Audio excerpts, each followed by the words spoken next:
फिर से आप सभी का स्वागत है हमारे चैनल आर के गुरुकुल में। तो पिछला वीडियो मैंने लास्ट किया था ट्रिग्नोमेट्री का रेशियो के लिए, और मैंने कहा था कि अगला वीडियो हमारा आएगा हाइट एंड डिस्टेंस के लिए। तो हाइट एंड डिस्टेंस ट्रिग्नोमेट्री पर ही आधारित है। अब जैसे हिंदी विद्यार्थियों के लिए त्रिकोणमिति के कुछ अनुप्रयोग करके एक चैप्टर है जिसको हाइट एंड डिस्टेंस भी कहते हैं, और सीबीएसई वाले के लिए आपका सम एप्लीकेशन ऑन ट्रिग्नोमेट्री ऐसे कुछ करके है। और अगर आप आर.एस. अग्रवाल की किताब देखेंगे तो उसमें हाइट एंड डिस्टेंस करके है। तो तीनों का मतलब वही एक ही होता है। तो हाइट एंड डिस्टेंस में जब मैंने ट्रिग्नोमेट्री स्टार्ट किया था तभी मैंने बताया था कि जैसे मीनार की ऊंचाई है वो कैसे पता करना है, या जिसको हम लोग फीता से या फिर किसी नापने वाले यंत्र से नहीं नाप सकते तो उसका कैसे हाइट नापते हैं या डिस्टेंस कैसे नापते हैं। तो ये सारा चीज जो है इसी चैप्टर में है, ठीक है। और हाइट एंड डिस्टेंस को देख करके बच्चे डरते बहुत हैं कि अब भैया पतंग उड़ रहा है हवा में, है ना, अब उसका हाइट हम कैसे पता करेंगे। अब पतंग का हाइट नापने के लिए कोई सीढ़ी तो लगा नहीं सकता है नापने के लिए। अगर मान के फीतों से नाप लेंगे तो पतंग का हाइट नापने के लिए आदमी सीढ़ी कहाँ लगाएगा, है ना। ये सब परेशानी है। तो ये सब के लिए इस एप्लीकेशन का इस्तेमाल किया जाता है, हाइट एंड डिस्टेंस, है ना। तो ट्रिग्नोमेट्री जो रेशियो हमने पढ़ा तो शुरू में इसीलिए बताया गया ताकि आपका हाइट एंड डिस्टेंस बड़ा आराम से बन जाए, और इसमें कुछ है नहीं, कुछ नहीं है, समझ में आया, कुछ है ही नहीं। अभी जैसे हम बताएंगे तो आप लोग का कॉन्सेप्ट क्लियर हो जाएगा कि सच में इसमें कुछ नहीं है, बड़ा आसान चीज है। क्योंकि देखिए हम लोग को ट्रिग्नोमेट्रिक रेशियो पता है, साइन थीटा क्या होता है, कॉस थीटा क्या होता है, टेन थीटा क्या होता है ना। उसके बाद हम लोग जो है आपका रेशियो का मालूम है कि साइन का जो है रेशियो क्या होता है पर्टिकुलर एंगल में, ठीक है। तो हमको एंगल पता रहेगा और एक साइड पता रहेगा, बाकी साइड कैसे पता करना। तो उसके लिए कुछ बेसिक चीजें खाली उसको खाली ध्यान में रखिए कि होता क्या है। तो चलिए हम लोग शुरू करते हैं। तो हाइट एंड डिस्टेंस में सबसे पहला चीज है कि हाइट मतलब कोई भी चीज है जिसकी ऊंचाई हमको ज्ञात करनी है तो उससे हमको हाइट पता चलेगा। और डिस्टेंस, अब डिस्टेंस जैसे कोई पतंग की जैसे हमने बात किया तो पतंग का कुछ हाइट होगा, जैसे हम उड़ा रहे हैं पतंग, है ना।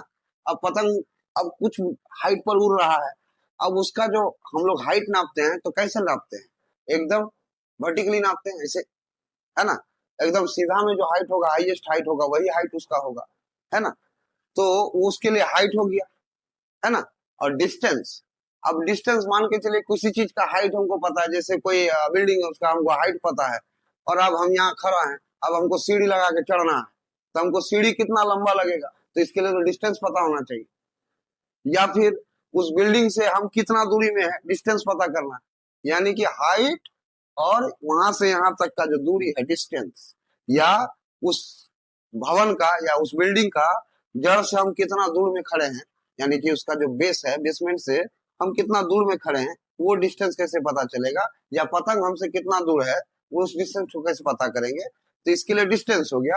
और हाइट पता करने के लिए हाइट हो गया। हाइट एंड डिस्टेंस का मतलब चैप्टर का मतलब समझ गए कि क्यों इसका नाम हाइट एंड डिस्टेंस रखा। तो जब भी हम लोग बात करेंगे, जब हाइट की बात करेंगे तो या तो सामान हमसे ऊपर होगा जिसका हमको हाइट नापना, जैसे पतंग है तो अब पतंग तो कोई ऐसे नीचे नहीं ना उड़ाता है, उड़ाता है कि नीचे, जब भी पतंग उड़ेगा तो ऊपर में उड़ेगा। अब हवाई जहाज चल रहा है तो हवाई जहाज नीचे थोड़ी चलेगा, पानी जहाज थोड़े कि पानी में चलेगा, हवाई जहाज में तो ऊपर चलेगा। तो जब भी ऊपर का कोई सामान होगा तो हमको नीचे से देखना है ना। हम जब भी हवाई जहाज को देखेंगे तो कैसे देखेंगे, ऐसे नहीं ना, ऐसे देखेंगे, यानी कि ऊपर की तरफ देखेंगे, ठीक है। एक सिचुएशन ये आएगा। दूसरा सिचुएशन क्या आएगा कि हम अब बिल्डिंग के ऊपर हैं, बॉम्बे में पहुंच गए। अब बॉम्बे में तो जानते करते हैं 110 मंजिला, 200 मंजिला, अब पता नहीं कितना मंजिला, कभी बॉम्बे गए नहीं भैया। तो अब जैसे बहुत हाइट में हम खड़े हैं, मान के चलिए 150 मंजिल पर हम खड़े हैं, तब अब हमको नीचे अगर कोई कार देखना रहेगा तो हमको नीचे नहीं देखना होगा। तो दो सिचुएशन हुआ। अब हम पतंग उड़ा रहे हैं या जहाज उड़ रहा है तो वो ऊपर उड़ रहा है, तो उसका भी हमको हाइट निकालना पड़ सकता है, या हमसे कितना दूरी में है वो डिस्टेंस निकालना पड़ सकता है ना। या किसी बिल्डिंग का हम अगर टॉप फ्लोर देख रहे हैं और हमारे यहाँ खड़े हैं तो हमारा यहाँ से बिल्डिंग का डिस्टेंस कितना है ये पता कर सकते हैं। ये हो गया ऊपर के मामले में। अब जब नीचे का मामले में है तो अब हम किसी बिल्डिंग के टॉप फ्लोर में है और हम नीचे देख रहे हैं, कोई कार देख रहे हैं, तो हमसे वो कितना दूर है, वहां से डिस्टेंस नापना हो सकता है। या हम जिस बिल्डिंग पर खड़े हैं उस बिल्डिंग से वो कितना डिस्टेंस पर है, ये पता चल करना पड़ सकता है ना।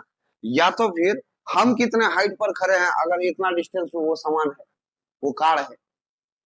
तो सिचुएशन दो हुआ, एक हुआ जब चीज ऊपर है तब, दूसरा हुआ चीज जब नीचे है, हम टॉप में है और जिस चीज को देख रहे हैं वो चीज नीचे है। तो दो कंडीशन हुआ।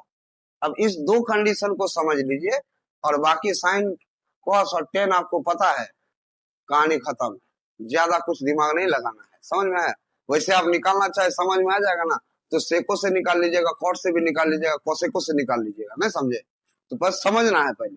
तो देखिए, तो जब पहला सिचुएशन क्या था, जब चीज है ऊपर है, जैसे कि हवाई जहाज या पतंग या और कोई चीज, तो जब ऊपर होता है तो सपोज कीजिए कि हम इस बिंदु पर खड़े हैं ऊपर, ठीक है। तो यहां से हम देख रहे हैं ऊपर, ये जो मेरा ऊपर कोई भी चीज है वो इस पी बिंदु पर है, तो ये ऊपर हो गया।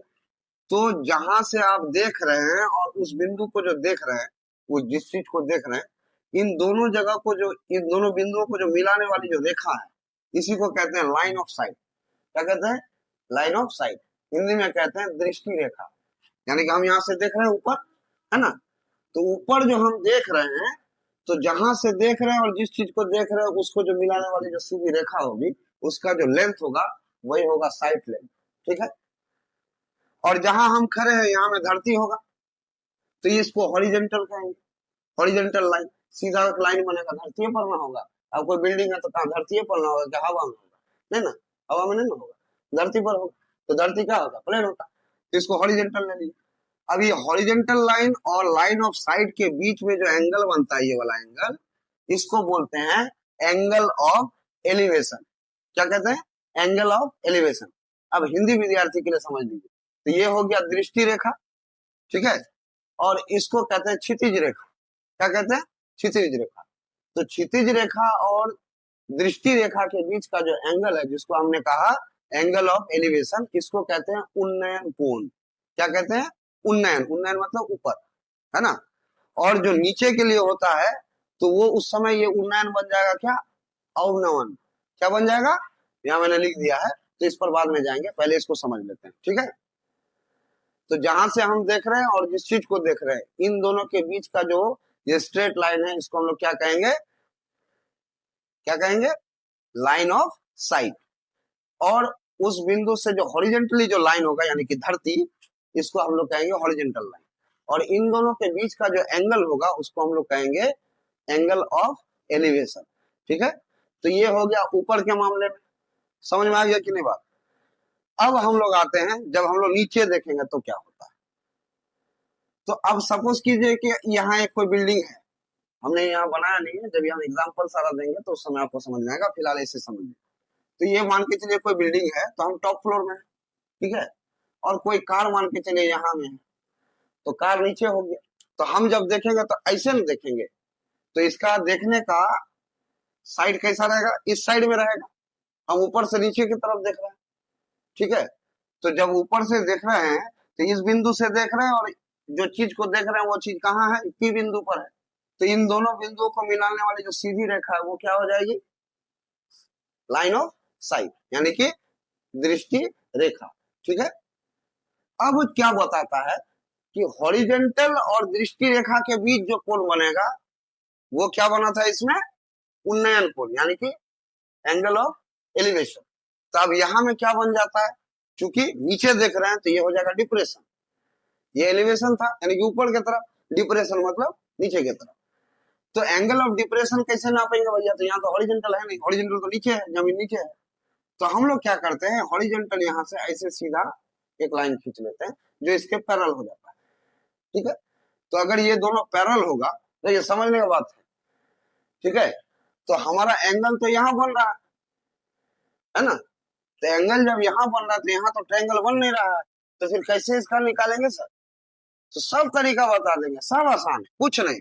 अब जैसे ये जो हॉरिजॉन्टल लाइन है, तो ये इसके पैरेलल होता है, पैरेलल होगा, क्योंकि सीधा निकालना है। यहाँ में मान के चलिए कि ऐसा कोई बिल्डिंग है, तो यहाँ अगर 90 डिग्री बनाएंगे तो ये बिल्डिंग जो है यहाँ में भी 90 बनाएगा कि नहीं बनाएगा? बनाएगा। तो यहाँ में 90 डिग्री पर ही हॉरिजॉन्टल लाइन जाएगा ना। तो देखिए दोनों पैरेलल हो गया, नहीं हुआ? ये भी 90 और ये भी 90, तो दोनों पैरेलल हो गया। दूसरा क्या है, अब देखिए कि हमारा ये हॉरिजॉन्टल लाइन जो है इसके बीच और लाइन ऑफ साइड के बीच जो एंगल बनता है इसको हम लोग क्या बोलते हैं? एंगल ऑफ डिप्रेशन बोलते हैं। तो ये एंगल इक्वल टू ये एंगल होगा, क्योंकि ये दोनों पैरेलल है और ये एक त्रिअक्षेदी रेखा है ना। तो जब त्रिअक्षेदी रेखा होता है तो ये दोनों एंगल जो है, यहाँ देखिए उल्टा जेड बन रहा है ना, तो दोनों बराबर होता है, 8 क्लास में पढ़े। तो यानी कि यहाँ जो एंगल होगा वही मेरा क्या हो जाएगा? एंगल ऑफ डिप्रेशन हो जाएगा। दूसरा रास्ता क्या है? ये एक रास्ता हो गया, सिंपल रास्ता है कि जो एंगल यहाँ होगा वो इस एंगल के बराबर होगा, क्योंकि ये हॉरिजॉन्टल इसके पैरेलल होता है।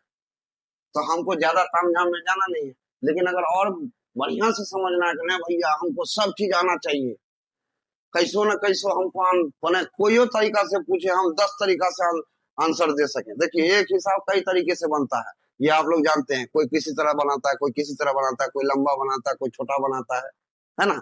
10 तरीके से बन सकता है। तो अब जैसे मान के चलिए इस बिंदु पर से हम अगर परपेंडिकुलर डाल देंगे, ये दूसरा तरीका बता रहे हैं, तो उसमें जाना नहीं है, इसे खाली जानकारी के लिए रखिए ताकि आपका कॉन्सेप्ट क्लियर रहे। तो अगर यहाँ में हम परपेंडिकुलर डालेंगे तो देखिए इसके बराबर यहाँ में ट्रायंगल बन जाएगा। ये जो ट्रायंगल आपका दिख रहा था ऐसे और ऐसे और ऐसे, तो सेम टू सेम यहाँ में भी बनेगा, नहीं बनेगा?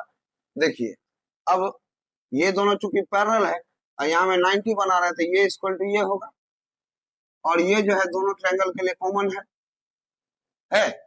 और उसके बाद ये एंगल इक्वल टू ये एंगल होगा, क्योंकि ये दोनों पैरेलल है। तो दोनों क्या हो जाएगा? सर्वांग हो जाएगा, हो जाएगा। सर्वांग तो समझते ना, कॉन्ग्रेंस।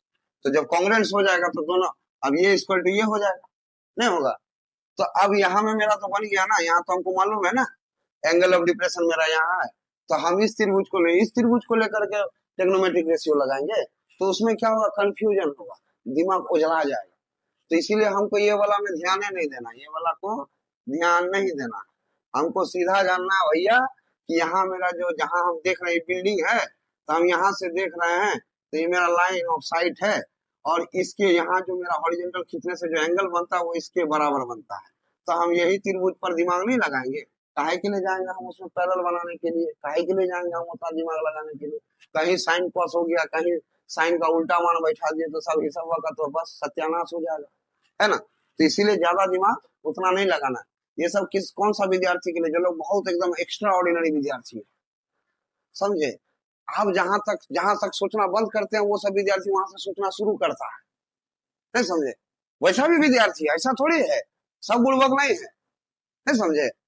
तो एक्स्ट्रा ऑर्डिनरी विद्यार्थी जो है ना बहुत दूर तक सोचता है, तो वो लोग वहां तक सोच लेगा। तो वहां तक सोचने की जरूरत क्या है? जब हमारा बिना वहां तक सोचे काम हो रहा है तो टाइम जाएंगे तो दिमाग लगाने के लिए। मैथमेटिक्स जितना आसान करिएगा उतना गलती होने का चांसेस कम रहेगा, ये हमेशा याद रखें। जितना कॉम्प्लेक्स कीजिएगा गलतियों का चांसेस उतना ज्यादा होगा। तो हम लोग को चीजों को आसान करना है, जटिल नहीं करना है। समझ में आ रहा बात? चलिए, तो अब ये दोनों चीज समझ गए कि लाइन ऑफ साइट जब ऊपर देखते हैं तो क्या कौन सा होगा, हॉरिजॉन्टल कौन सा होगा, और एंगल ऑफ एलिवेशन कौन सा होगा। ठीक उसी तरह जब हम ऊपर से नीचे की तरफ देखते हैं तो लाइन ऑफ साइट कौन सा होगा, हॉरिजॉन्टल कौन सा बन जाएगा। देखिए इसके बराबर ये है, तो अभी हॉरिजॉन्टल मेरा ये ना हो गया, हॉरिजॉन्टल लाइन ये मेरा बन गया, है ना। अब मेरा एंगल ऑफ डिप्रेशन मेरा ये एंगल था, ये इक्वल टू ये हो गया, तो ये मेरा एंगल ऑफ डिप्रेशन बन गया ना, एंगल ऑफ डिप्रेशन, ठीक है जो भी। तो ये चीज क्लियर हो गया। तो एंगल ऑफ डिप्रेशन हमको मालूम हो गया, किसको कहते हैं, लाइन ऑफ साइट किसको कहते हैं, हॉरिजॉन्टल किसको कहते हैं। अब ये तो समझ गए सर। अब भैया मैथ कैसे बनाएंगे सर? अब पतंग बता रहे थे ऊपर चल रहा है, हम यहाँ खड़ा, कैसे हाइट नापेंगे? तो देखिए यहाँ में जैसे ट्रायंगल बन रहा है उसी तरह आप यहाँ में भी ट्रायंगल बना सकते हैं, बना सकते हैं ना, तो बना देंगे। तो चलिए एक एग्जांपल के साथ समझते हैं। तो देखिए एक एग्जांपल हमने पहले से ड्रॉ कर रखा है टाइम बचाने के लिए। तो यहाँ में एक जैसे देखिए ये लाइट हाउस है, ये क्या है, लाइट हाउस है, ठीक है। अब लाइट हाउस से 15 मीटर दूर कहीं से कोई खड़ा होकर के उसका टॉप को देख रहा है, ठीक है। इसका जो पीक पॉइंट है उसको कोई आदमी जो है, इसका जो बेस है, बेस से 15 मीटर दूर से खड़ा होकर के देख रहा है, तो यहाँ 60 डिग्री का एंगल बन रहा है, ठीक। अब हमको इस लाइट हाउस का हाइट पता करना है कि भैया ये कितना ऊंचा है। अब कैसे निकालेंगे, कैसे निकालेंगे? तो देखिए इसमें कुछ नहीं करना है, ज्यादातर हाइट एंड डिस्टेंस में याद रखिएगा साइन थीटा और टेन थीटा का इस्तेमाल होता है ज्यादातर। अभी शुरू में हम क्या बोले कि साइन कॉस और टेन, बस यही तीन याद रखना है, शुरू से बता रहे हैं। ये तीन याद है मतलब सब याद हो गया, आपको समझ में आया। लेकिन अगर बोले ना एक्स्ट्रा ऑर्डिनरी विद्यार्थी भी होता है ना, जिसको बड़ा खुजली रहता है कि नहीं हम ऐसे ही बनाएंगे, तो बना सकता है, कहीं बना सकता है, बुद्धि है उसके पास, नहीं समझे। तो कॉस का भी जरूरत नहीं पड़ता, लेकिन आप चाहें तो कॉस से भी बना सकते हैं, आप चाहें तो सेक से भी बना सकते हैं, आप चाहें तो कॉट से भी बना सकते हैं, है ना। तो वो अब ये समझ जाइएगा कैसे होगा। तो देखिए यहां में अब ये मेरा लाइट हाउस है, ये वाला, ठीक। अब उसका जो बेस है, बेस का मिड पॉइंट से जो है हम 15 मीटर के दूरी से हम देख रहे हैं, और कहाँ देख रहे हैं, ऊपर देख रहे हैं, ऊपर में देख रहे हैं, उसका टॉप को देखना है। तो ऊपर देख रहे हैं तो यहाँ जो एंगल बन रहा है ये 60 डिग्री का बन रहा है, यानी कि एंगल ऑफ एलिवेशन मेरा कितना है, 60 डिग्री है। अब उसका बेस से मेरा डिस्टेंस कितना है, 15 मीटर, और हमको निकालना है क्या, हाइट, है ना, कि वो लाइट हाउस कितना ऊंचा है। तब कैसे निकालना है, तो देखिए हम लोग पढ़े थे पहला वाला चैप्टर में, अगर ये 60 डिग्री मतलब थीटा है, तो अगर हम इसको थीटा मान लेते हैं और हमको बेस पता है, बेस का जो डिस्टेंस है ये पता है, और हमको हाइट पता करना है ये, तो हाइट और बेस का कॉम्बिनेशन किस में होता है, साइन में होता है कि कॉस में होता है कि टेन में होता है। तो भैया साइन में पी बाई एच, यहाँ परपेंडिकुलर तो आता है लेकिन बेस नहीं आ रहा है, हाइपोटेनस आ रहा है, तो हाइपोटेनस तो हमको मालूम नहीं है, हमको बेस मालूम है, तो बेस का तो हर हाल में हमको इस्तेमाल करना है, ठीक है। और हमको पता करना परपेंडिकुलर, यानी कि बेस और परपेंडिकुलर का हमको रेशियो देखना है, यानी कि A B by B C, या तो फिर B C by A B, ये दोनों में से कोई भी एक रेशियो को हमको पकड़ना है। कहे कि हमको ये मालूम है, ये नहीं मालूम, इसी को हमको मालूम करना है। तो ये मेरा परपेंडिकुलर है, ये मेरा बेस है। तो यहाँ अगर ए बी को हम ले रहे हैं तो इसका मान क्या हो जा रहा है, पी बाय बेस हो जा रहा है बी, और इसको अगर देख रहे हैं तो बी बाय पी। तो पी बाय बी किसका होता है भैया, टेन थीटा का। तो ये हो गया टेन थीटा, और उसी का उल्टा हो रहा है, यहाँ बी ऊपर चल जा रहा है, पी नीचे आ जा रहा है, यानी कि ये कॉट थीटा हो जा रहा है ना। तो हम इसका आंसर टेन थीटा से भी निकाल सकते हैं और कॉट थीटा से भी निकाल सकते हैं। समझ आ रहा बात, आ गया बात समझ में। दूसरा से भी निकाल सकते हैं, अगर मान के चलिए हम इसका इसका निकालेंगे तो क्या होगा, हमको तकलीफ हो जाएगा। तकलीफ क्या हो जाएगा कि हमको हाइपोटेनस पता रहेगा, बेस पता रहेगा, तो फिर वही H square minus B square करके तब जाकर के पी स्क्वायर निकलेगा, तो थोड़ा लंबा ना पड़ जाएगा। तो हमको लंबा थोड़ी करना, शॉर्टकट में चलना, समझे। तो अब आप बताइए आप कौन चीज से निकालना चाहते हैं, टेन थीटा से निकालना चाहते हैं कि कॉट थीटा से निकालना चाहते हैं। तो चलिए हम दोनों से निकाल के दिखाते हैं। तब टेन थीटा बराबर होता है पी बाय बी, है ना। तो मेरा पी नहीं मालूम है और बी मेरा मालूम है कितना, 15 मीटर, है ना, ठीक है। और मेरा थीटा का मान कितना है, इस थीटा के लिए हम ना पी बाय बी ले रहे हैं, पी इस थीटा के लिए पी होगा, ये बी होगा इस एंगल के लिए। तो 60 डिग्री है, यानी कि हमको टेन थीटा की जगह क्या लेना है, tan 60 degree, tan 60 degree equal to P by B. अब P by B equal to हो गया मेरा, पी मालूम नहीं है, बी मेरा कितना है 15, और यहाँ टेन 60 का मान हो गया √3, और इक्वल टू क्या हो गया, पी बाय 15, है ना। तो यहाँ कुछ नहीं है नीचे, तो मतलब एक है। तो 10 क्लास का विद्यार्थी को सब बताने का जरूरत नहीं होता है ना। तो अब क्या हो जाएगा, क्रॉस मल्टीप्लीकेशन हो जाएगा। तो 15 into root three equal to P, यानी कि 15 root three equal to P. तो मेरा पी का वैल्यू कितना निकला, पी का वैल्यू कितना निकल गया मेरा 15 अंडर रूट थ्री, यानी कि मेरा ये हाइट जो है इस लाइट हाउस का हाइट कितना हो गया 15 रूट थ्री मीटर। देखिए कितना आसान है निकालना। अगर आप कॉट लेकर के निकालिएगा तो चलिए कॉट लेकर के निकाल लेते हैं, कॉट लेकर के निकाल लेते हैं। तो कॉट 60 का मान कितना होगा, कॉट 60 हो जाएगा। तो कॉट 60 बराबर क्या हो जाता है, बी बाई पी। तो मेरा बी मालूम है 15 बाई पी। कॉट 60 का मान होता है 1 by root three, 1 by root three equal to 15 by P. ठीक है, तो यहाँ क्रॉस मल्टीपल होगा, तो पी इक्वल टू क्या हो जाएगा 15 अंडर रूट थ्री मीटर। तो दोनों ही से निकालेंगे तो मेरा आंसर सेम ही आएगा, ऐसा थोड़ी है।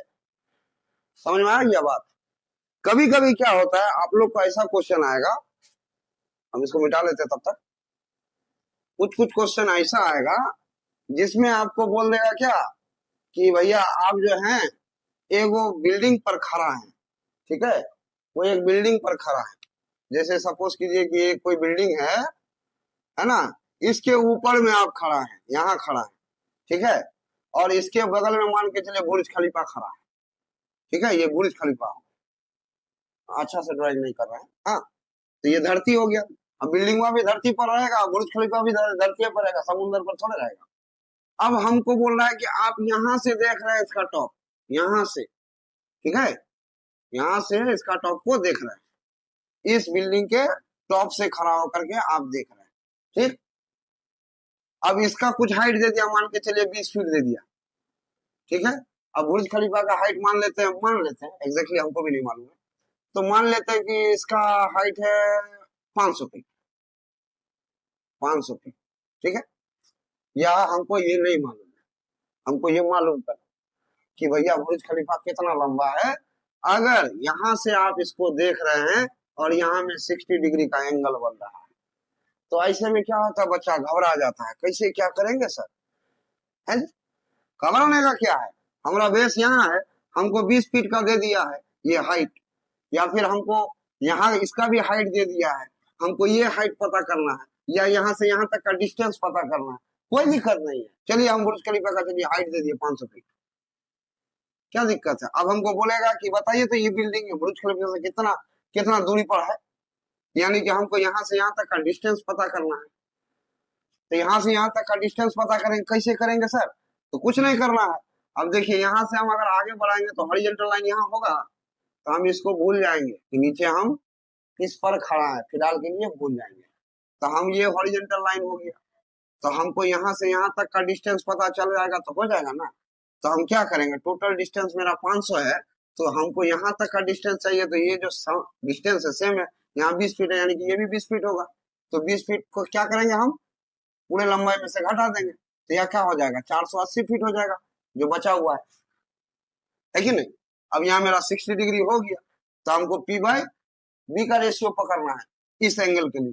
तो ये अगर यहाँ में इस एंगल के लेके लेंगे तो टेन थीटा आ जाएगा पी बाई बी, जैसा भी पिछला में बताया एग्जाम्पल में। तो पी बाई बी हमको पी मालूम हो गया 480 फीट, तो बी मेरा नहीं निकल जाएगा। तो इसी तरह का जो है आपको बहुत सारा क्वेश्चन मिलेगा। कभी कभी क्या मिलेगा कि किसी लाइट हाउस से देख रहे हैं समुद्र में दो गो नाव आ रहा है, एगो का जो है एंगल ऑफ डिप्रेशन बन रहा है 30 डिग्री, दूसरे का एंगल ऑफ डिप्रेशन बन रहा है 45 डिग्री। तो बताइए, और दोनों अगर एक ही सीध में चल रहा है दोनों नाव, और एक ही साइड में लाइट हाउस के, तो दोनों के बीच का डिस्टेंस कैसे निकालना। कुछ नहीं करना भैया, मान के चलिए लाइट, अभी बुर्ज खलीफा को लाइट हाउस मान लीजिए, हाँ ये लाइट हाउस हो गया ये वाला, ठीक। अब यहाँ में कोई आदमी है जो समुद्र में जो नाव चलता है उस पर नजर रख रहा है, एगो नाव यहाँ है और एगो नाव यहाँ है, दोनों लाइट हाउस के एक साइड में है। नीचे वाला मिटा देते, नहीं तो आदमी फिर सोचेगा भैया यहाँ बिल्डिंग कहाँ से आ गया, है ना। तो ये पानी हो गया, ये यहाँ में पानी है, समंदर है। तो एक नाव मेरा यहाँ है, एक नाव यहाँ है, और हमको क्या बोल रहा है कि एंगल ऑफ डिप्रेशन, यानी कि डिप्रेशन ऊपर से नीचे, तो यहाँ का एंगल ऑफ डिप्रेशन एक हो गया 30 डिग्री मान के चलिए, हाँ ऐसे यहाँ से यहाँ तक का ये हो गया 45 डिग्री, ठीक, और ये हो गया ये 45 डिग्री, ये 30 डिग्री हो गया। तो भैया एक तो मेरा ट्रायंगल ये बनेगा, इससे मेरा ये टोटल डिस्टेंस निकलेगा कि नहीं निकलेगा। दूसरा मेरा ट्रायंगल ये बनेगा तो उससे मेरा यहाँ तक का डिस्टेंस निकलेगा कि नहीं निकलेगा। तो टोटल यहाँ से यहाँ का डिस्टेंस में इसको घटा देंगे तो इसका डिस्टेंस पता चल जाएगा। तो दोनों नाव के बीच में कितना डिस्टेंस था भैया निकाल लेंगे। तो टेंशन बिल्कुल भी नहीं लेना है, हिसाब को बढ़िया से पढ़ना है और उसको समझना है कि हिसाब कह क्या रहा है, वो कहना क्या चाहता है।